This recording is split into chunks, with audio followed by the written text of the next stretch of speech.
So, this is on to part 5, which is simply called Aria's Choice, the actual beginning of the first campaign. So, I will not go into specifics about what the party was at the time, because it did change a lot from the beginning to the end of that campaign. So I will just refer to them as the party, up until the very end, because the end party is the canon one. So, at this point, which was basically 500 years after the temporary peace treaty, someone named Queen Dovamere of the Lunarians had enough of the war, felt that it was just hurting her people, and said to the Solarian leader, Broxton, yeah, people don't know if it's the same Broxton. The original Broxton didn't allow any image to be taken of him, so some people like to think either it's the same one or someone just took up his name. It's kind of vague, but Dovamere and Broxton said, let's have a permanent peace treaty and let's work together. Could you imagine what would happen if we combine magic and technology together? We would probably have like a utopia in our continent. So they decided to form an official peace treaty thing, and it was a big deal. Everybody was optimistic about it, and the Queen Dovamere and a Solarian, what's the word? Peace ambassador? I guess that works. Peace ambassador, along with a whole entourage of people, met at the center of the continent. Basically, at the border between Solaria and Lunaria, which was sort of a no man's land sort of thing. Among this entourage was the original party. And as I'm sure you could expect with Dungeons & Dragons, this is where everything went wrong. Nobody really knows what happened, but Solarian tanks were said to have bombarded the peace talks, supposedly killing the queen. In reality, what occurred was 9 mysterious individuals showed up, wrecked house, killed everybody, and kidnapped the queen. The only reason why the party survived was because someone protected them instead of leaving them, in the area that was getting bombarded. They were instead launched several miles away into an area called the Talisan Ring. So the party were unsure what to do. They were confused and literally had all their gear taken from them, and they kind of had to wander through a snowy environment trying to find out where they were. Eventually, they were able to figure out what happened. From the time that they had woken up to when the whole stuff at the peace talks had gone down, it happened 3 months. They were knocked out for 3 months. But they were able to reconstitute themselves, and while they were trying to figure out how to get out of the ring, because with how the Talisan Ring was formed, it was basically a circle of mountains around a large clearing. The only way to get out was through a small secret passage that a priest of Lunaris knew. The difficulty was, this priest was missing because he got kidnapped by a bunch of bandits who called themselves wolf bandits. So the party decided, okay, we need to get out of here and then tell people about what happened. And they were planning to, but the difficulty was, these wolf bandits, for some reason, were now lycanthropes as well. So they had to deal with werewolves on top of everything else. And Okay. In the process of dealing with these werewolves, they discovered that they were not naturally werewolves. Someone made them to be werewolves. And this someone was called John Locke. So, something in the thing about the Taldesan ring was that it had a group within it called the Paladins, who were kind of similar to a police force in Lunaria. And the leader of these people was called Elizaben, an orc. John Locke was an elf orc that used to be a part of these paladins, and he had a very big crush on Elizaben. Unfortunately, when he, tried to turn the crush into a relationship, she turned him down. This was mainly because of she took a vow of celibacy when joining the police corps, because she felt it was a good way to show her, non-infatuation, loyalty to Lunaris, the god. He didn't take this very well. As you know, Lunarians are very elitist. If not for magic, then for your race. John Locke was an elf orc, and he was looked down upon very much for this. The being turned down by Elizaben was just the straw that broke the camel's back, and he went into a dark place. At the end of it, though, someone offered him something, the ability to remake the world. All that would be necessary would be to cause as much chaos as possible. This person that gave him this offer was someone called Pentagon. Guy. Mm-hmm.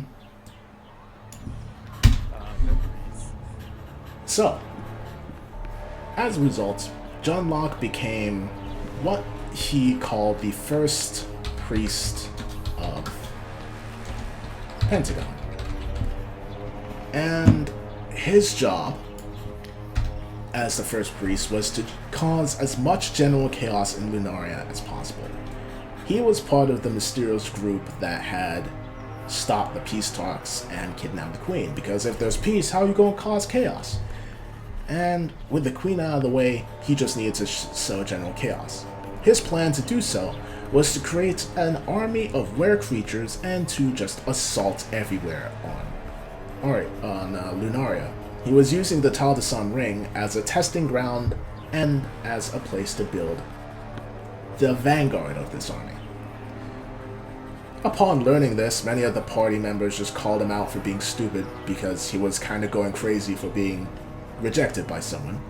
But one person in particular decided to try and get a closer look at what he was as a person. In doing so, they managed to convince John Locke that his plan probably wasn't the best.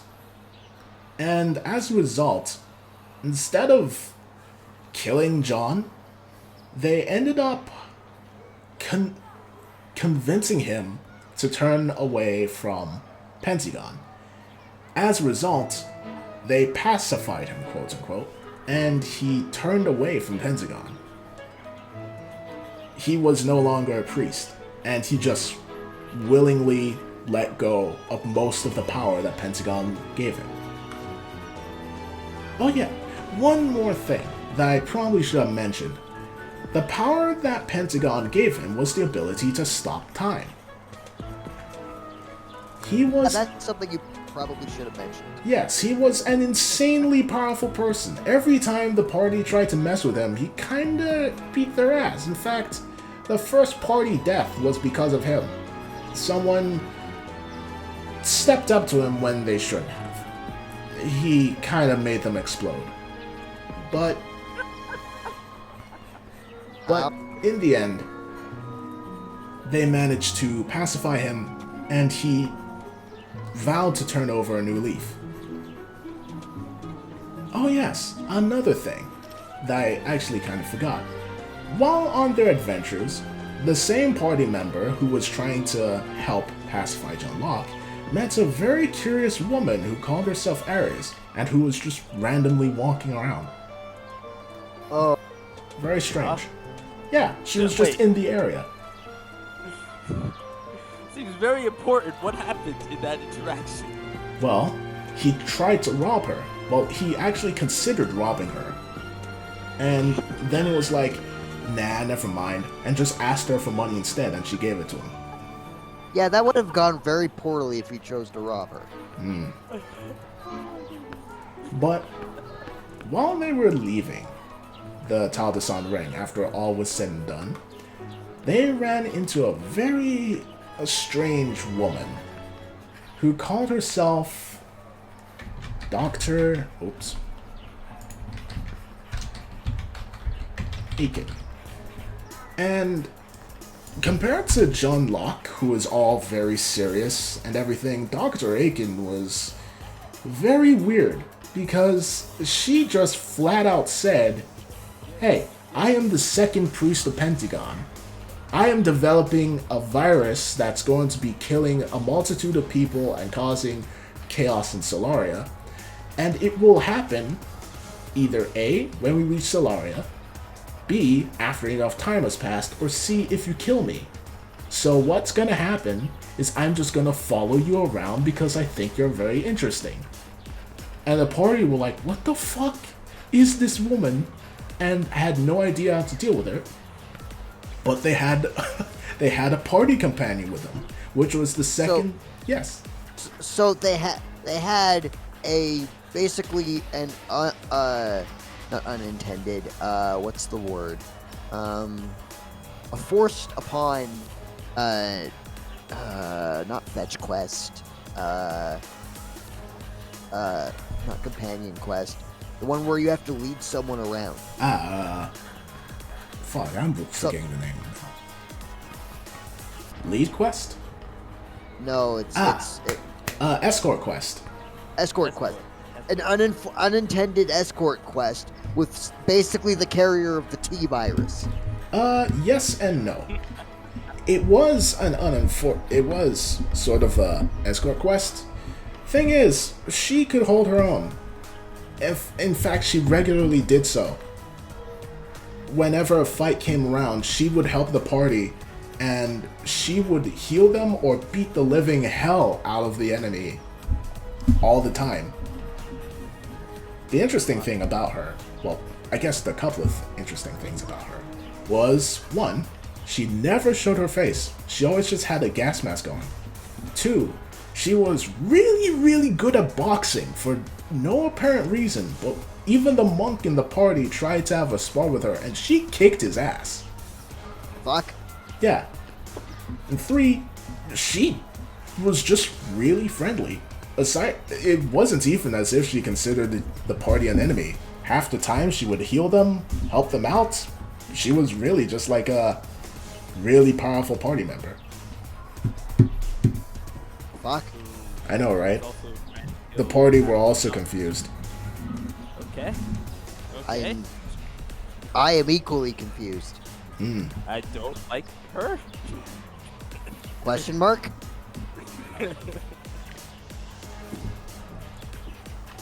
So, she told the party exactly where her virus was. Oh yeah, another thing. I keep forgetting to say important things first. She introduced herself as Dr.Aken, not the healing doctor, but a doctor that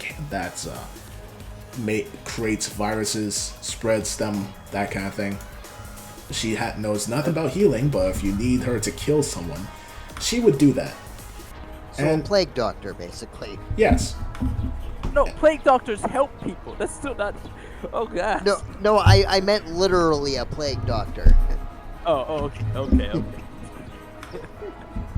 And she showed this by so when the party pacified John Locke, there was still his army to deal with, and they're like, how can we trust you? She's like, oh yeah, just here's the exit. It's right through the camp, and just put on these gas masks. And she gave them all gas masks, And when they walked to the exit, they saw that she had kind of killed over 500 people that were all lycanthropes, but she did so through diseases, so they were just all dead. Oh boy. That's okay. She's scary. Yeah. And she, like, while the party was horrified, she was just very cheerful about it. But either way, she told the party exactly where to go in order to deal with the virus. But they recognized that they only had a time limit, so they decided the safest way to do so would to get to the virus would be to go through the sea. And this is where we start the next part, because this is what we call the Barbossa saga. Oh, I've heard of this character. Oh boy.